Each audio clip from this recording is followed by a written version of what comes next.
All right, welcome back. Whitlock and Wiley, joined now by NBA champion and NBA agent B.J. Armstrong. All right, let's move to the NBA. It's just saw one of its craziest off seasons ever, with stars changing teams across the league.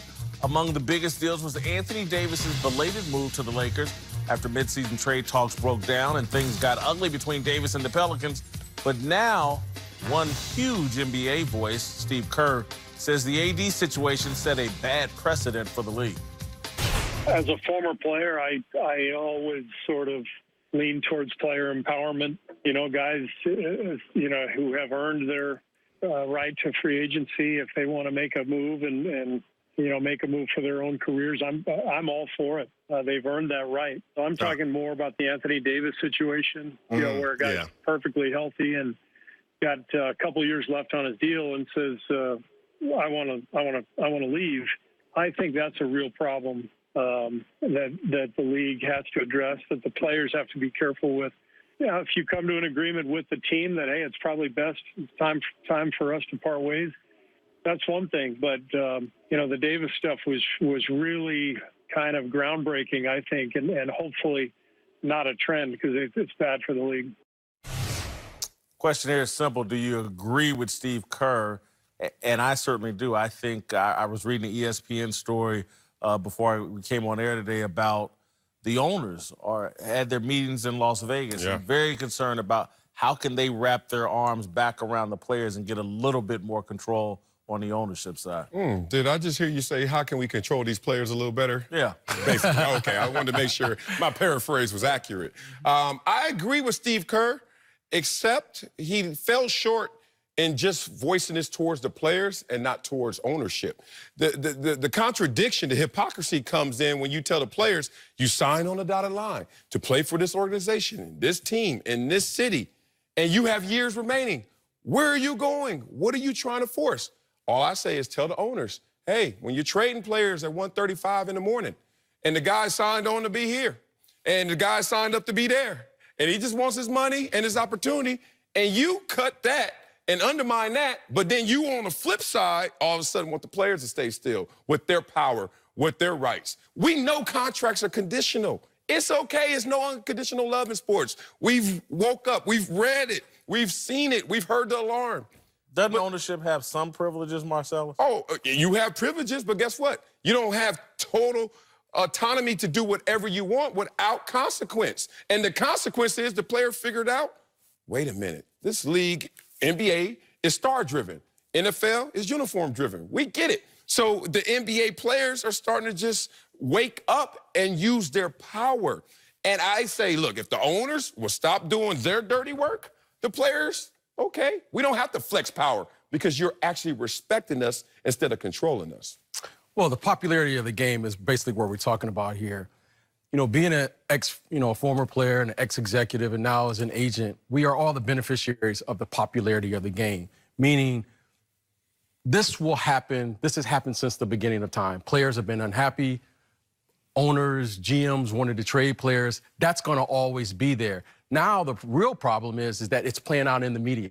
We're talking about it. Here we are late into July. We're still talking about the NBA. So the popularity of the game now and how it's playing out in the public view is what we're really discussing here. And I think that's what Steve Kerr is discussing. Now, the only issue that I see from a league perspective that we all have to address, which is the following. When a player of Anthony Davis's caliber asks to be traded in the public's view, it's actually devaluing the franchise because they share revenue. It's devaluing the league. So when a player of that caliber asks to move, now we're talking about losing money. This is a business proposition here that we all have to discuss. And I think the players and the owners they have to partner. The players are going to play. The owners are going to do what the owners do. And they have to figure out and come to a happy medium because if this continues to play itself out in the public view, everyone's going to lose. We're sitting here today on television, and that is the force behind all of the money and the contracts and the players and the owners, what they're making. And if they continue to devalue that because the fans are saying, what's going on there, I think we all stand to lose. And that is really the million-dollar question that we're going to have to address. Here's my problem. I don't feel holistically that player rights should hinge on the player's talent level. Because player rights should just be the given right. Once you're in the league, this is how we respect you and this is how we're going to treat you. When you hinge it on talent level, then all of a sudden what comes into the picture is player empowerment. Oh, we all have different rights? You said it best. When a player of Anthony Davis's caliber, so Anthony Davis realizes, oh, am I different than the 13th man? I am. So here comes the flex. Now, if you want to level this playing field and treat us respectfully, then it won't get into a power struggle. It won't get into a control element. But when it starts to hinge When did the Pelicans mistreat Anthony Davis? No, I'm glad you asked this. So here's the runway to Anthony Davis situation. Teams, owners that roll the dice on a guy's contract year. How many times has it happened? Pau Gasol, Dwight Howard. You could talk about Kevin Durant. They roll the dice and they get nothing in return. So then the players actually took a positive sentiment and said, you know what? I'm not happy here. I want you to get something for me because I'm going to tell you what's going to happen. It's inevitable. It may not be this summer. It may be next summer. Whenever my contract's up, I'm out. I'm doing you a favor. You're going to get something for me, and you know this. Instead of just trying to sneak you in the dark in the midnight hour like some free agents have. And ownership has flipped that to now saying, oh, this guy's a distraction, an issue, doesn't want to honor in his contract, and they start sitting him in the fourth quarter, things of that nature. They actually were trying to do him a favor, get something in return. Got you. I think what ownership is concerned about and what BJ's talking about is, okay, these major markets, Los Angeles, the New Yorks, Miami, they have an advantage over the teams in the middle. And teams like New Orleans, where AD, you know what, I ain't going to play for y'all. I'm not going to play in the fourth quarter. And all of this devalues the Pelicans. And that ownership is upset and is like, and has a different reality than Steve Ballmer has with the Clippers. Yeah. And there needs to be some balance there. It just can't be this out of control where players who agreed to sign that contract. And I guess the question is, being an owner, since you have the ownership has a bigger investment in this than the players do, should they not be allowed the privilege of, okay, we can trade you, but you can't opt out of these contracts basically in the way that Anthony Davis just... You got 3 hats to wear, so you better pick the player. Well, what hat are you wearing on this? In dealing with this, the major issue for us, especially at the NBA, we're at a critical juncture for all of us, is because now this is the first time in my dealings with the NBA is that the owners, the general managers, and all these executives are going to have to come up with this solution. How are we going to communicate with this generation?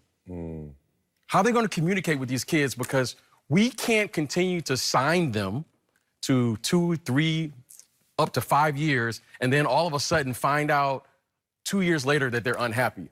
Where is the communication between the players and these teams that are allowing these suggested, we're finding out in rumors, you know, our good friend Chris Haynes, how are Chris Haynes and all these people breaking these stories, and these people and these players are in your building and you have no ability to communicate with them? This is the first time now where we're going to have to communicate not only with the best player, but all the other players, because without that, this league is going to have some trouble, and that's what you're seeing. You're starting to see these players now communicate amongst themselves and figure out who they want to play with, where they want to play with.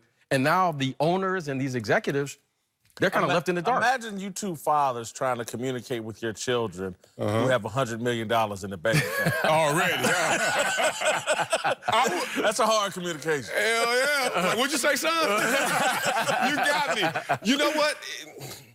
I think there's a deeper conversation to be had, and it's not even with the players. It's with ownership. Listen to this, how the chickens have come home to roost, as they say. Because the jig is up. Let's just be real. You just broke down what's really the crux of the issue. These major markets are dealing with this dynamic differently than the flyover states and smaller markets, right? Yes. In that room, they've been saying, hey, level playing field, revenue sharing, we don't have bias. But what's happening is because these players are going and electing where they want to go, and it's usually the coast, and, you know, Florida, we get it. Now they can't explain to themselves how we still have a level playing field when in reality, We're only upset because the major markets are tilting this out of balance. So until they can talk to their small market teams accurately, honestly, with transparency, that you know what? We don't have a level playing field. This conversation will be blamed on the players because they're just using their power because of their game. Good point. All right, coming up. Last year, Jalen Ramsey threw a bunch of quarterbacks under the bus. We'll tell you if he's about to put his money where his mouth is. TV's hottest look at social media. Next.